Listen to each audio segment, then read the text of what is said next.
débatteur le plus utile à son équipe. Donc, vous remarquerez peut-être que parmi les débats, il y a des débatteurs, des débatteuses qui se démarquent par des questions particulièrement pertinentes ou par des propos très judicieux. Donc, on vous invite à voter pour ce candidat-là. Il va y avoir un prix d'attribuer à la fin du dernier débat.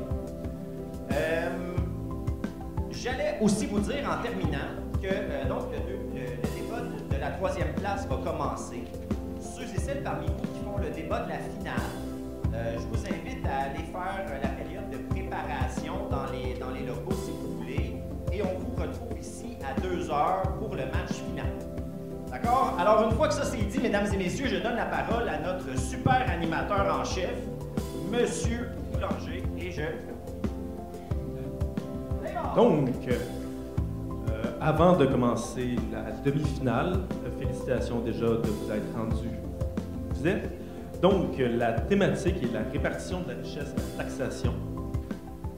Nous allons commencer. Donc, la question avec laquelle j'aimerais que nous débutions cette demi-finale est: les riches doivent-ils contribuer davantage? Les riches se sont beaucoup enrichis au cours des dernières années. On a Elon Musk, Jeff Bezos, Bill Gates qui ont accumulé des richesses colossales. Doit-on, sans compter juste les milliardaires, mais également les plus petits riches, doivent-ils contribuer davantage?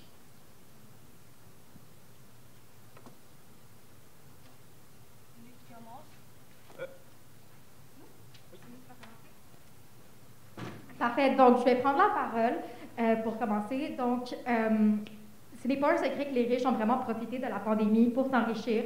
Puis, pendant que ça s'est passé, beaucoup de pauvres sont juste devenus plus pauvres. Je vais commencer le débat avec une citation de Richard Freeman, un économiste de Harvard.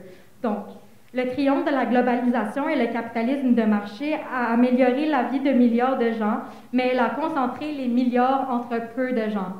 Donc, cette citation va pas mal résumer nos arguments du débat. Donc, l'écart des richesses est beaucoup, beaucoup plus élevé et ça va aussi grandement désavantager les gens qui se retrouvent au bas de la chaîne alimentaire des richesses. À part de ça, le capitalisme va seulement enrichir les riches. Donc, c'est un système qui est pas mal construit pour rendre les riches plus riches. Je ne dis pas qu'il n'y a pas des personnes qui sont capables de se lever de la pauvreté, mais c'est très, très rare. Et mon dernier argument, c'est la richesse globale est très mal distribuée. Donc, seulement quelques pays, une petite concentration de pays, c'est eux qui vont détenir la plupart des richesses internationales. Donc, je vais commencer par ça. Là, je vais laisser mon équipe adverse de faire ses arguments d'introduction. Merci. La parole est à toi.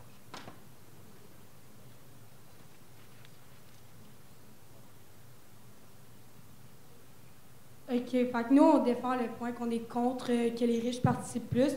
Mais on va juste spécifier qu'on parle des riches qui font des revenus de plus que 1 milliard ou comme plus de 1 million dans les milliards, qui possèdent une compagnie, qui font plus d'argent, qui se situent pas dans la classe moyenne, qui ont les moyens de se payer un fiscaliste, mettons. Donc, je vais commencer. Selon les bases déontologistes, tous devraient recevoir un salaire minimum garanti, peu importe son revenu. Puis, donc, moi, je pense que les plus riches, oui, ils devraient participer, mais tous ont droit à leur salaire comme tout égaux, parce que tous valent la même affaire selon le déontologiste. La parole à Chanel. Point d'ordre, Monsieur le Président. Oh. Je lis sur mon Oui. téléphone, on ne dépassera pas. Je regarde le partir, mais je lis sur mon téléphone. Fait que ça va poser. Donnez-moi.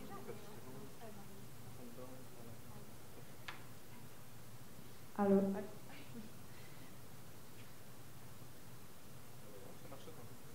Je lis ici, Simon. Bon. Dans le soutien technique. C'est pas grave, c'est beau quand Oui, même. non, désolé. Bon, Ça prend les doigts de fée.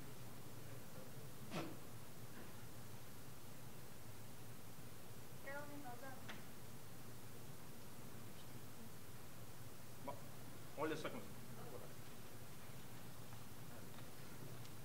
Donc, merci. Je vais commencer par aborder les changements climatiques. Donc, pour commencer, par la surconsommation dans le monde dans lequel on vit, tout le monde surconsomme d'une certaine façon, mais surtout les riches.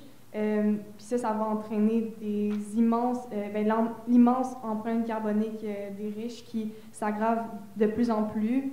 Puis ça conduit juste notre monde au chaos par les changements climatiques. Donc, on peut parler par rapport aux entreprises privées, par rapport aux dépenses personnelles, les voyages surtout par rapport aux avions. Donc, les riches, leur moyen de transport, c'est littéralement l'avion, un moyen de transport qui pollue énormément. On peut aussi parler que tout ça, ça finance aussi l'écart entre les riches et les pauvres. Donc, comme Maria disait, ben, les riches deviennent plus riches, les pauvres deviennent plus pauvres.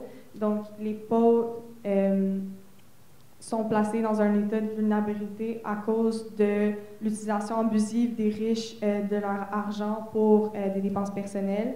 Puis finalement, ben, tout ça, ça va pousser... mais le questionnement à avoir, c'est vraiment, est-ce qu'on devrait laisser l'humanité s'en aller vers ce chaos-là? Est-ce qu'on devrait plutôt prioriser la survie de l'humanité en taxant ceux qui sont la principale cause des changements climatiques? Donc ça, c'est un super bon point à aborder par rapport à la taxation des riches. Solange. Donc, en gros, vous dites que les riches polluent plus. C'est peut-être vrai, mais je pense que le réchauffement climatique, c'est un combat de tous, de toute l'humanité, et que tout être émet des gaz à effet de serre et participe au réchauffement climatique. Donc, je pense que c'est quelque chose que tout le monde devrait participer à la taxation sur ce qui est du réchauffement climatique.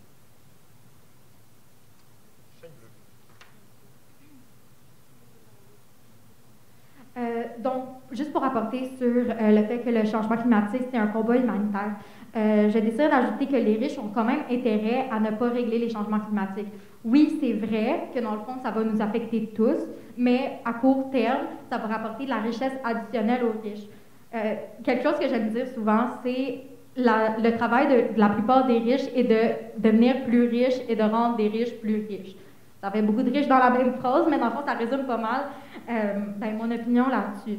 À part de ça, il y a aussi une différence entre la richesse obtenue et la richesse héréditaire. La richesse héréditaire va vraiment rester dans un milieu concentré pendant un long moment de temps, de génération en génération, sans que nécessairement ces personnes contribuent à leur société.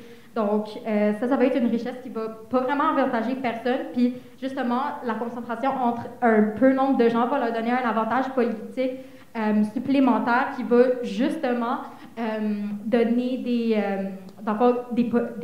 lois qui vont les avantager à eux. C'est pas mal ça.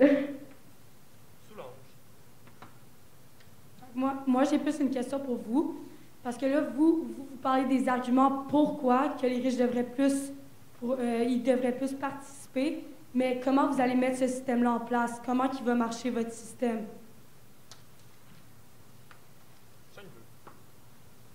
Bien, l'affaire, c'est qu'il y a déjà des systèmes en place, mais un gros problème des richesses en ce moment, c'est que c'est très facile de s'évader des taxes. Donc, on a les paradis fiscaux qui existent un peu partout dans le monde. Et justement, quand j'avais ajouté le point de la contribution politique, le fait que les riches contrôlent la politique, on appelle ça une plutocratie, fait en sorte que, dans le fond, c'est plus facile d'évader les taxes. Donc, le fait que beaucoup de personnes riches sont capables de mettre leur argent dans les paradis fiscaux, fait justement en sorte qu'on ne peut pas changer ça parce que c'est eux qui contrôlent la politique. Donc, qu'est-ce qu'on devrait faire? On devrait plus criminaliser ça, puis justement répartir les richesses comme ça. Les personnes qui ont plus de revenus n'ont pas autant de pouvoir, puis que dans le fond, tout le monde soit égal ou au moins un minimum.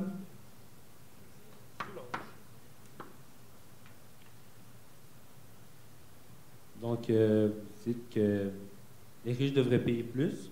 Ça, c'est votre point. Mais vous ne pensez pas que les riches ont déjà travaillé pour leur argent, comme tout le monde?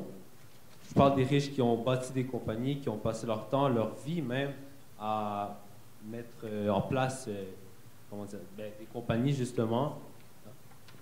Utiles, ouais, des compagnies très utiles, comme, je ne sais pas moi, la Croix-Rouge, par exemple. Ça vient aider. C'est des riches. Est-ce qu'eux devraient plus payer?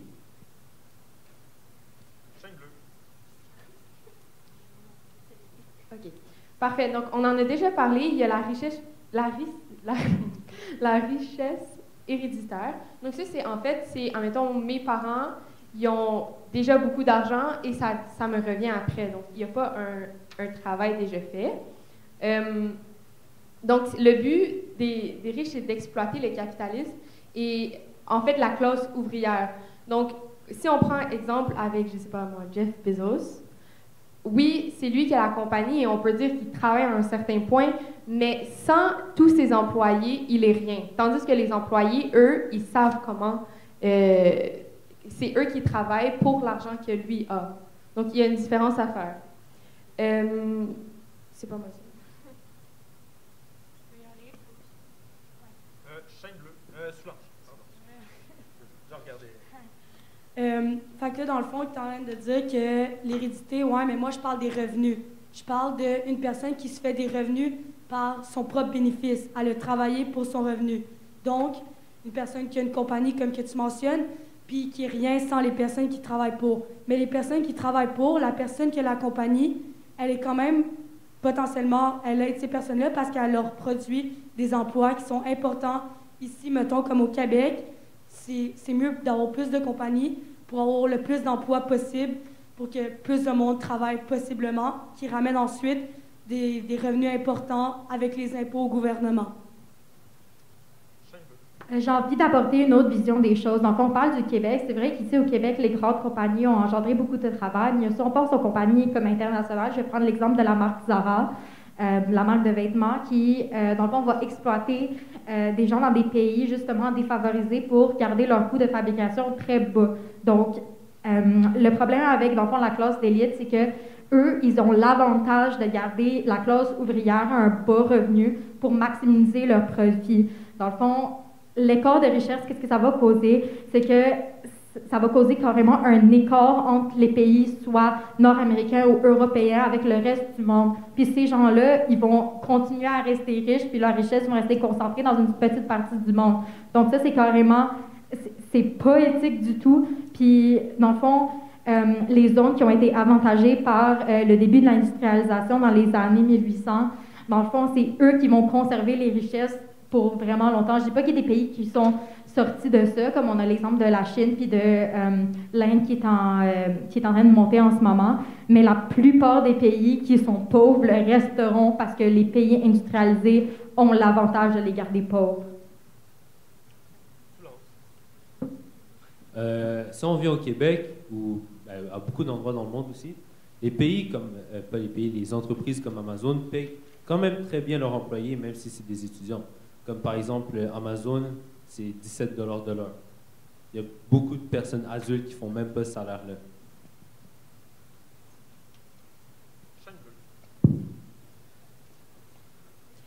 Moi, j'aimerais juste soulever un autre point. Le but qu'on leur fait payer plus de taxes, c'est d'avoir une certaine égalité. En fait, eux, ils ont beaucoup d'argent, puis cette somme d'argent, comme on en parlait tantôt, elle ne va pas être utilisée. Si tu es milliardaire ou tu as beaucoup d'argent, tu ne vas pas utiliser tout l'argent que tu as dans ta vie.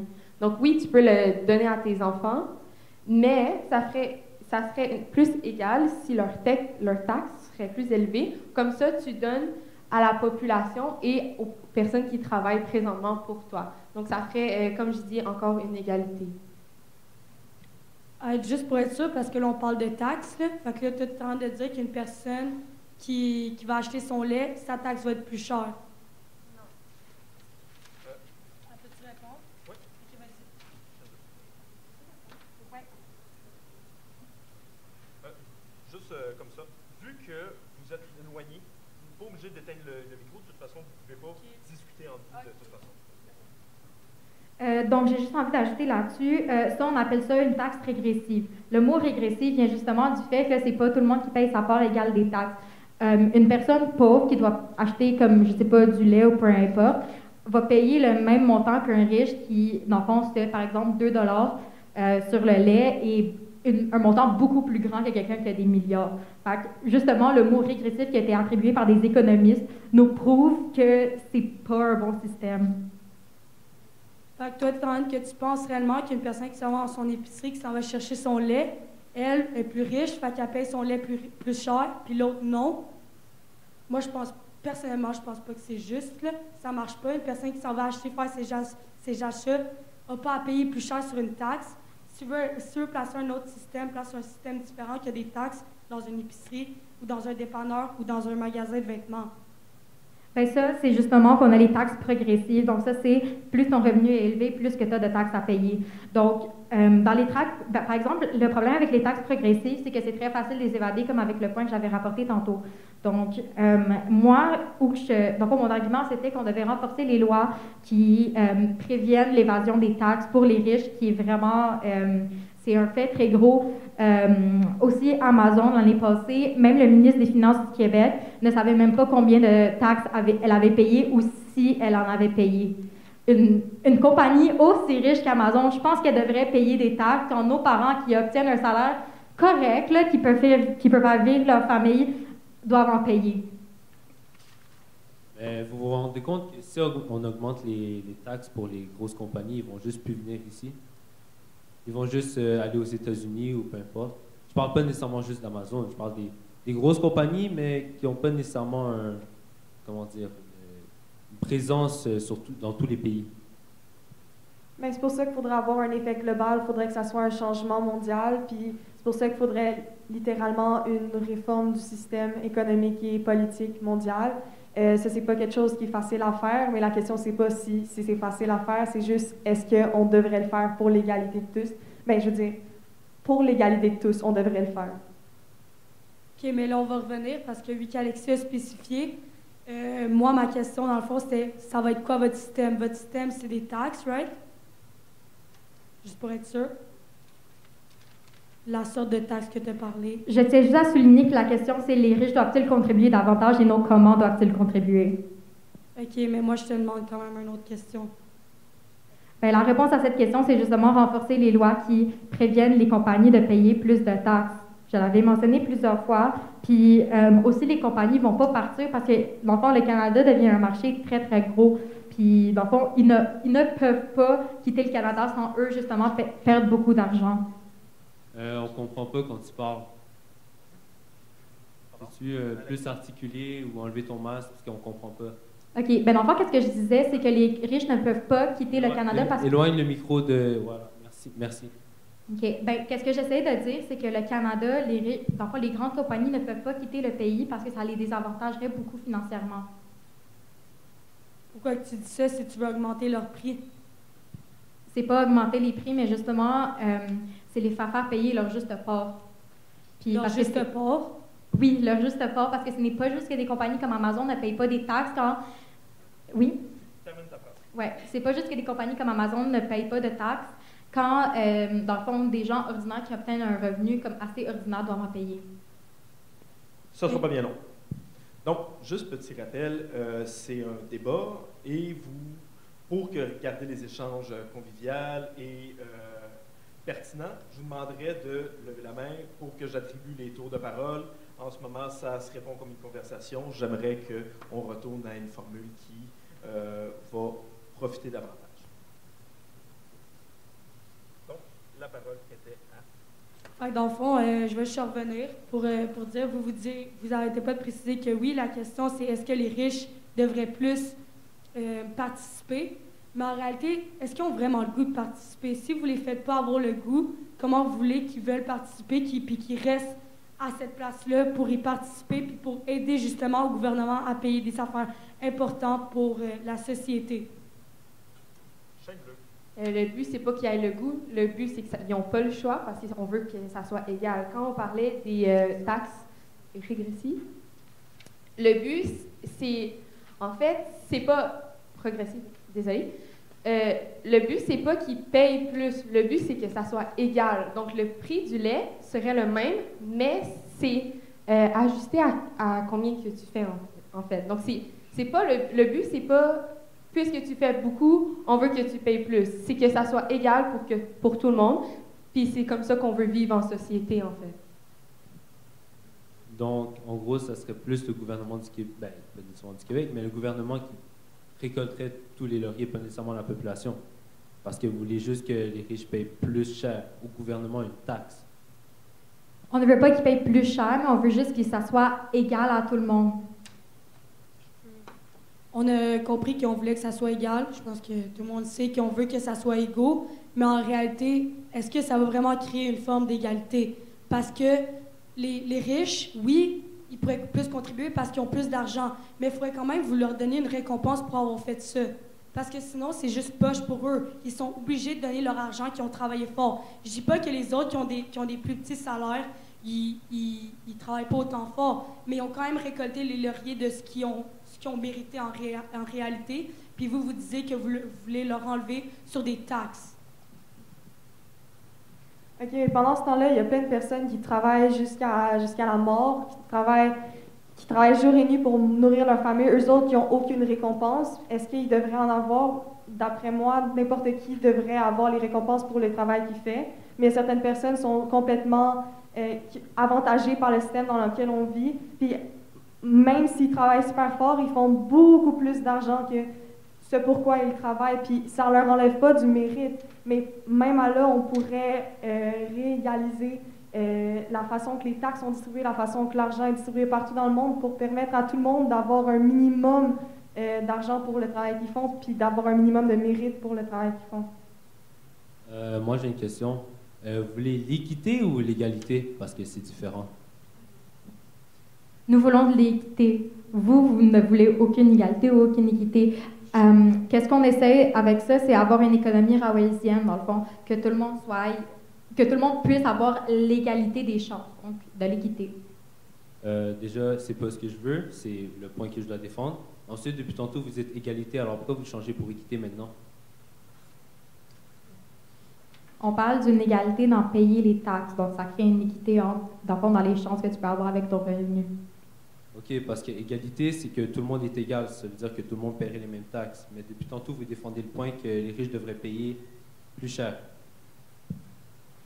Ils vont payer plus cher car leurs salaires sont plus chers. Donc, les taxes progressives, c'est ça, comme on dit tantôt. Si leurs revenus sont plus chers, leurs taxes devraient être plus chères, comme ça, c'est égal. Si... Oh, OK, I guess. Donc, vous parlez d'équité, pas d'égalité.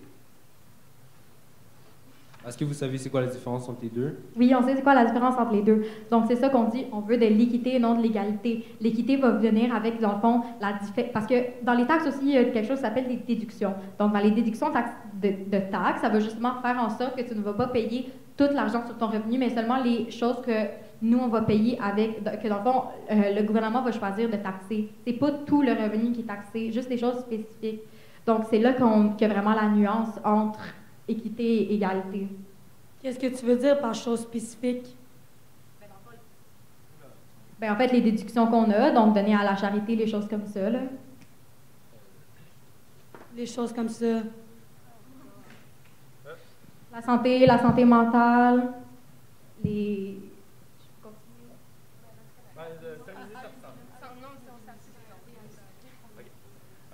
Donc, depuis tout à l'heure, vous essayez de répondre, est-ce que les riches doivent contribuer davantage au tissu culturel, économique, politique, social, etc.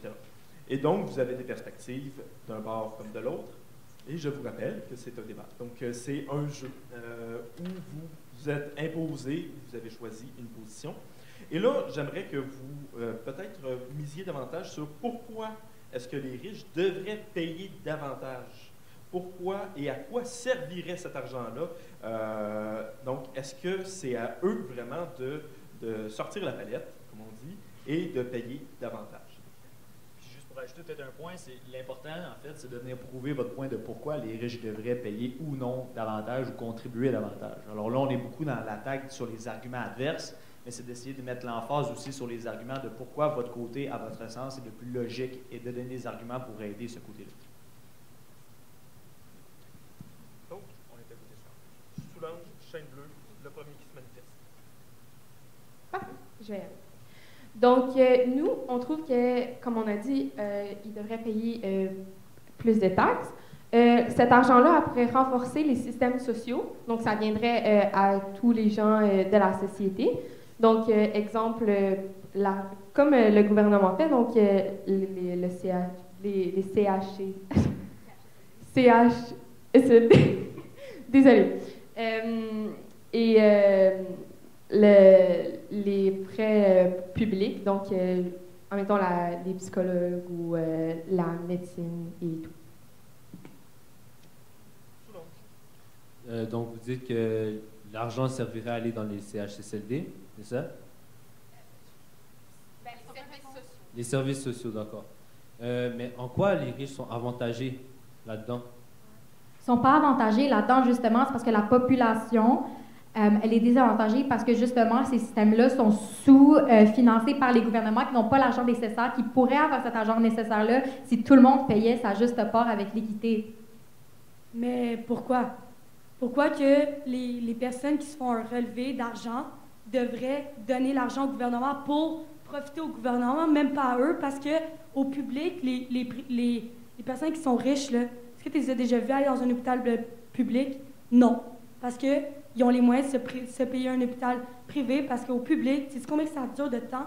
C'est tellement long, juste que tu rentres dans une salle puis qu'ils checkent ce que tu as, tandis qu'au privé, tu es là, direct, tu es rentré. Bien, la raison qu'ils devraient payer, c'est parce que leurs revenus, ils vont les faire ici. C'est là qu'ils vont tirer leurs revenus. C'est ici que, dans le fond, ils vont utiliser la main-d'œuvre québécoise, que ce soit une main-d'œuvre dans n'importe quel pays. Ils vont profiter de ces gens-là. Puis ça va être ces gens-là qui ne pourront pas se le payer des services ou qui devront attendre longtemps dans les hôpitaux pour avoir des services. Fait que c'est parce que tu profites des ressources de ce territoire-là, de la main-d'œuvre de ce territoire-là, que tu devrais payer ta juste part, parce que sinon, les gens, ils vont être désavantagés. C'est une façon de juste ramener une équité entre les gens, puis que dans le fond, on vit dans une société plus humaine, parce que c'est pas correct que quelqu'un fasse un revenu vraiment, vraiment élevé, puis après ça, dans le fond, tu peux te payer des luxes et tu peux avoir un système de santé meilleur que la personne qui mérite juste autant un service de qualité que toi, qui doit attendre vraiment longtemps pour. Pas correct selon qui? La morale humaine. Qui a décidé de la morale humaine? Est-ce que c'est quelque chose de fondamental ou c'est toi qui l'as décidé? Ben, je pense que c'est un peu un droit fondamental que tout le monde devrait avoir accès aux mêmes services médicaux. Pas parce que tu es riche que tu devrais être mieux traité médicalement. Alors pourquoi les hôpitaux privés existent? Ben, parce que ça existe, ça a le droit d'exister, mais ça ne veut pas dire que la qualité des soins doit être élevée. Là, je pense qu'on s'évade un peu du sujet, mais je sais pas si c'est... Je pense pas qu'on s'évade du sujet, là. On parle juste des arguments plus en profondeur. Oui, mais ça n'a pas rapport avec le système de santé. Mais vous avez parlé que l'argent allait aller là. Fait qu'on en parle. Pour être sûr que l'argent soit bénéfice. OK, dans le fond, juste en général, on veut que ça soit une façon de redonner aux gens. Donc, eux, ils utilisent les gens, utilisés dans un grand mot, là, je ne veux pas dire qu'ils les utilisent. Ben oui, mais en tout cas. Donc, les personnes, ils travaillent pour eux. Donc, c'est une façon de redonner. L'argent qu'ils vont donner, ça va revenir à eux. Donc, une façon dans leurs soins médicaux. Oui, il y a le privé. C'est sûr que ça doit exister, le privé, mais ça ne veut pas dire que, puisque ça existe, les soins qui sont publics doivent être mauvais pour que les publics, ça soit mieux. Là. On veut juste que ça soit égal, encore une fois. C'est pas ça que je disais, là. Je disais juste que les riches vont aller plus au privé, mais je dis pas qu'au privé, c'est mieux. Oui, c'est mieux parce que c'est moins long. Parce que, justement, il n'y en a pas beaucoup qui en ont les moyens de se le payer. Je parle au Québec, là. Mais admettons, peut-être qu'ailleurs, c'est vrai qu'il y en a peut-être plus comme aux States. C'est sûr que c'est beaucoup différent aux States parce que c'est pas un état de providence. Ici, oui. Donc, c'est une différence entre les deux.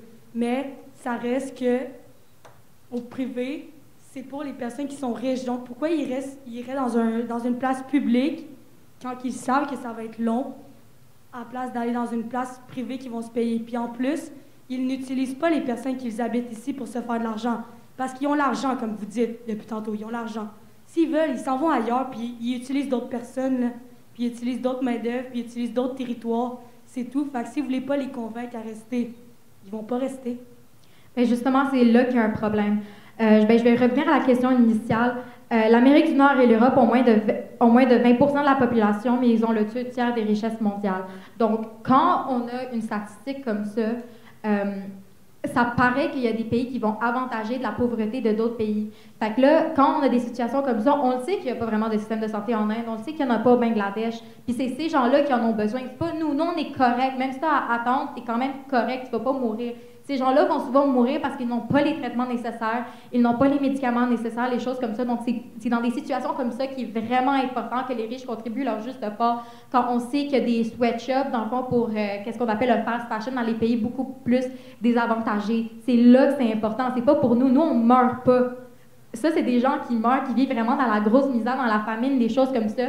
Puis les grosses entreprises vont en profiter pour justement produire des produits qui vont leur coûter moins cher, mais nous, dans le fond, pour nous les vendre à un prix élevé pour que leur revenu soit élevé. C'est pas qu'ils ont travaillé fort, c'est juste qu'ils essaient de maximiser le plus possible leur revenu. Déjà ici aussi, les gens meurent. Peut-être pas de la même façon, mais les gens meurent aussi ici. Ensuite, c'est pas la faute des riches si les personnes dans les pays plus pauvres meurent. Et comme tu disais tantôt, on n'est pas en train de parler du système de santé. Là. Je pense qu'on s'éloigne un peu du sujet. Mais dans le fond, ce que j'essaie de dire, c'est sûr qu'il y a des gens ici qui meurent, mais c'est pas à cause des problèmes institutionnels. Dans les pays qui sont plus pauvres, que justement, qui n'ont pas assez de revenus gouvernementaux pour comme, contribuer des services sociaux à leur population, c'est là que ça devient problématique. Parce que ces gens-là, c'est pas nécessairement qu'ils meurent, mais leur qualité de vie est beaucoup moins élevée parce qu'ils ont moins dans le fond, de services sociaux qui vont les aider. C'est là que ça devient dangereux parce que, dans le fond, ils ne vont pas contribuer à l'économie locale qu'ils exploitent grandement. OK, mais on va revenir que les riches, c'est pas de leur faute. C'est pas de leur faute si les pauvres sont malades. Donc, la seule manière que ça serait de leur faute, c'est s'ils travaillent pour puis qu'ils se blessent. Ben, là, c'est accident du travail, fait que c'est payé. Fait que là, il y a une différence. J'ai pas fini. S'il te plaît. Merci. Fait que dans le fond, les riches ne devraient pas payer à cause que, justement, c'est pas de leur faute s'ils sont blessés. S'ils devraient payer, c'est parce qu'il y aurait une récompense en retour. Ben, en fait, je pense pas que tout dans la vie devrait être capitalisé. Je pense pas que tu devrais payer pour nécessairement, genre, t'attendre à quelque chose en retour. Puis ça vient aussi, dans le fond, tu dis que c'est pas de leur faute, mais en fait, oui, c'est de leur faute parce que c'est à cause de ça que les gouvernements n'ont pas de revenus. C'est justement à cause, dans le fond, des grandes compagnies multinationales qui ne contribuent pas à l'économie locale, que les gouvernements ne peuvent pas contribuer à des services sociaux. C'est ça la problématique. Pour revenir à tantôt, tu disais que les grandes compagnies exploitaient les personnes. Tu parlais du Québec, tu as mentionné le Québec, ça je ne l'invente pas. Au Québec, par exemple, si on parle d'Amazon, les gens, ils payent 17 $ de l'heure. Ça, je pense pas que c'est de l'exploitation. OK. Tantôt, tu parlais de la récompense que les riches n'auraient pas. Mais au contraire, je pense qu'il y a une grande récompense derrière tout ça. C'est un monde plus égalitaire pour leurs enfants, pour les générations futures. C'est une terre qui est habitable en contribuant pour les changements climatiques. C'est juste un monde dans lequel on souhaite vivre. Puis je pense que n'importe qui souhaiterait ça à la fin, un monde plus équitable où tu sais que la personne que tu rencontres sur la rue n'est pas en train de mourir pendant que toi, tu peux prendre un jet pour aller dans je sais pas trop quel pays et continuer à exploiter sa population qui reçoit comme 1 cent à l'heure pour un travail bien plus l'enfer que ce que lui tu fais. Je veux dire, il faut visualiser l'ensemble de la situation partout dans le monde, pas juste au Québec, où il y a des multinationales qui exploitent complètement des populations jusqu'à la mort des enfants qui abusent. Puis c'est pour ces genres de personnes-là, mais aussi pour les prochains jeunes, pour nos propres enfants, qu'on ne veut pas qu'ils vivent ce genre de situation-là, qu'ils sachent que leurs parents ont contribué à ce monde-là dans lequel ils vivent, que tu veux que les riches, que ceux qui ont la chance de prendre un avion dans leur vie, que ceux qui ont la chance d'avoir un toit sur leur tête, que ceux qui peuvent donner de la nourriture à leurs enfants soient capables de dire « OK, ben moi, j'ai aidé pour que la famille qui vit au Yémen soit aussi capable de manger, puis que les parents soient capables de dire à leurs enfants, qu'ils vont être aussi capables de donner de la nourriture à leurs enfants, que, je veux dire, tu veux souhaiter que tes enfants ne soient pas pris dans le remords, dans les situations dans lesquelles ils vivent, tu veux être capable d'être en paix. »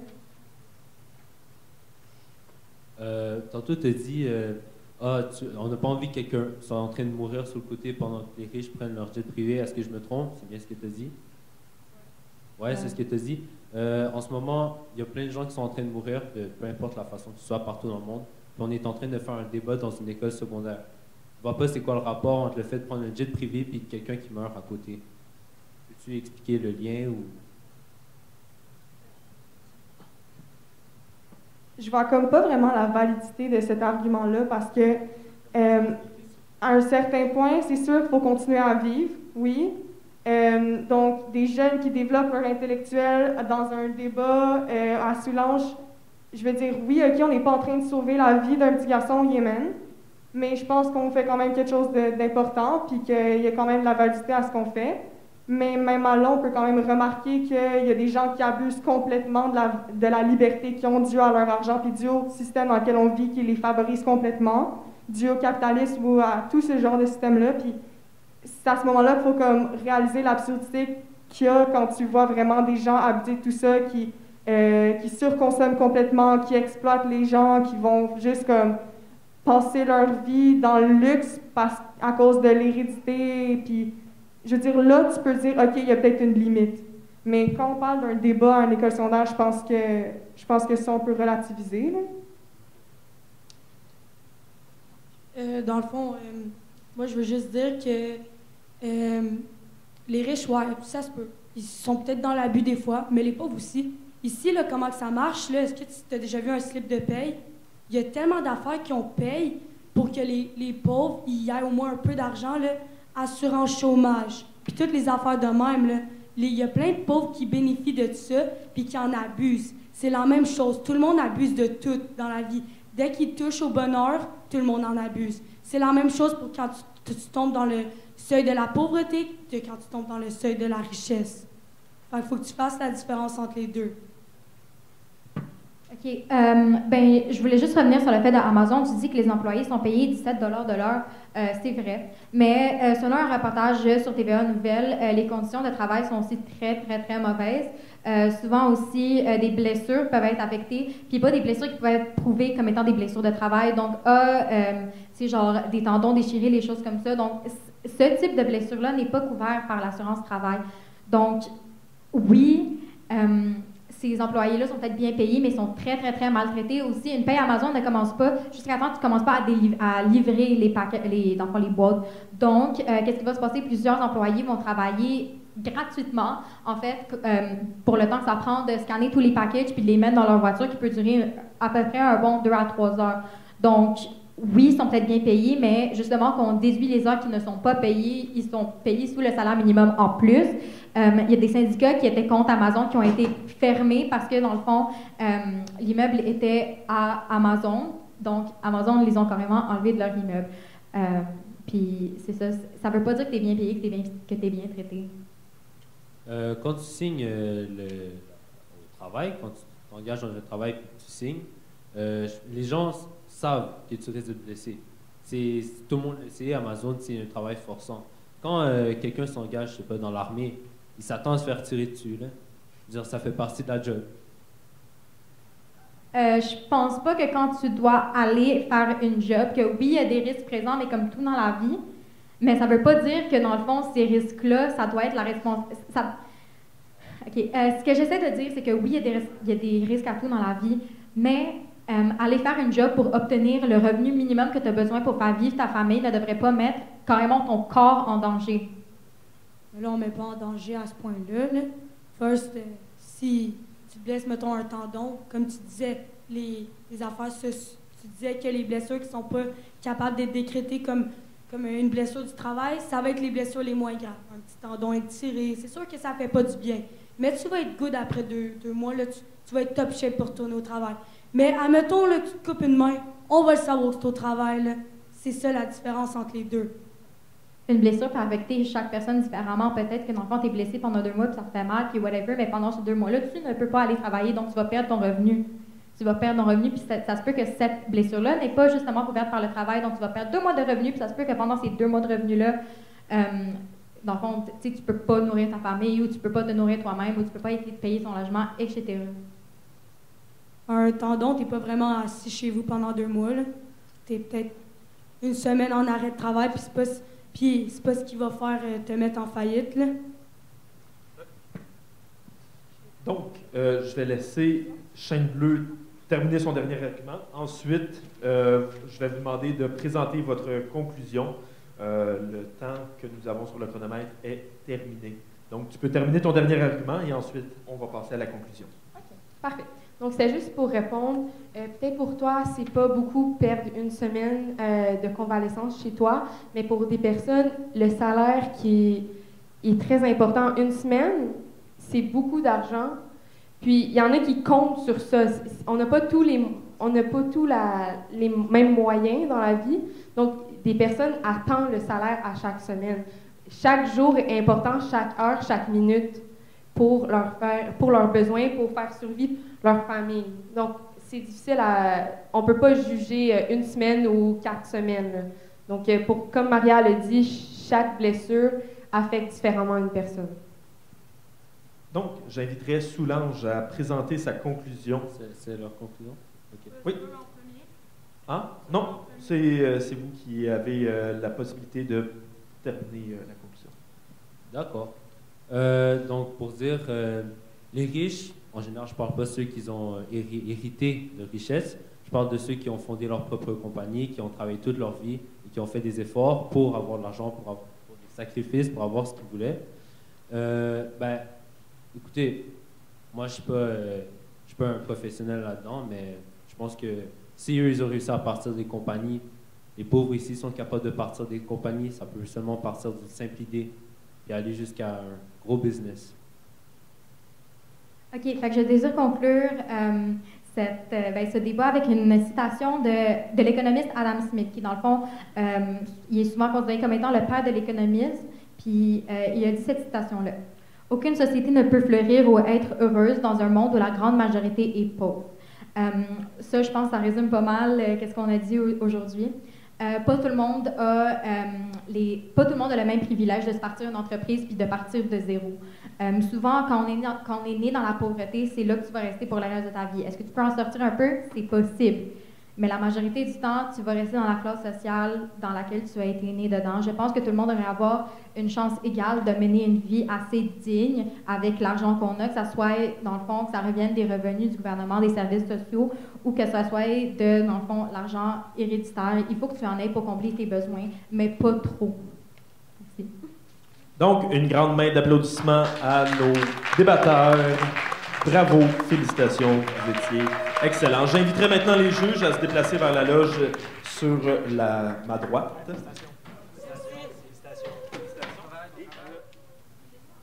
Oui.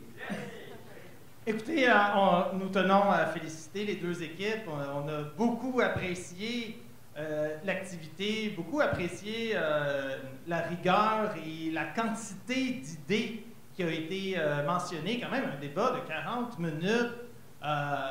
Il y avait beaucoup d'éléments relevés. Félicitations, c'était vraiment de la bonne préparation.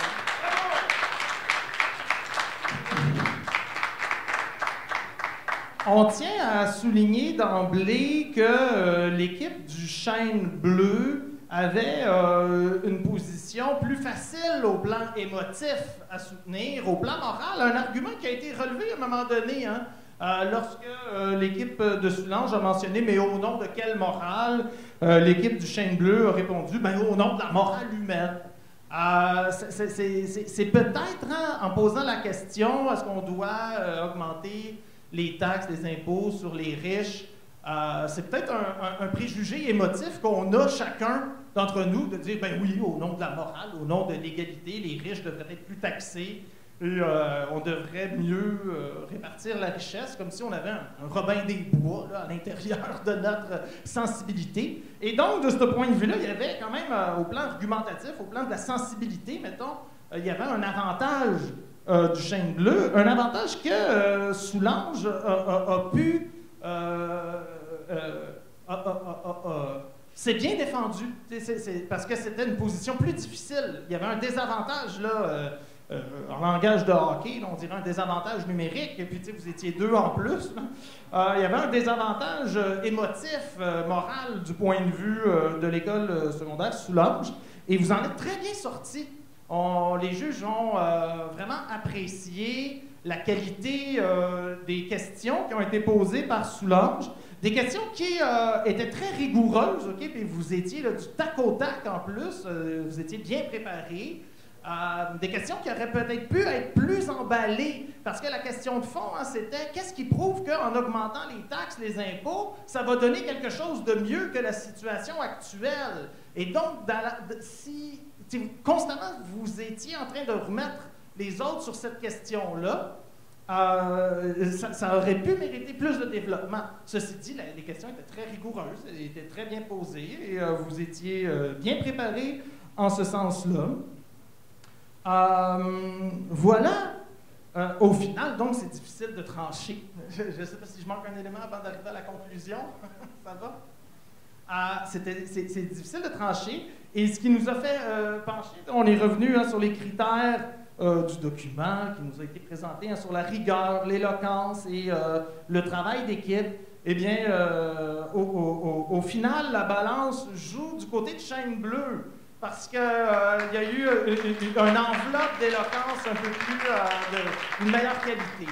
Voilà, ce qui n'enlève pas la rigueur du côté de Soulanges et la qualité du travail d'équipe. On a trouvé que c'était égal du point de vue de l'éloquence. Donc, c'est ça qui fait la différence, ce qui n'enlève pas la qualité de travail des deux équipes.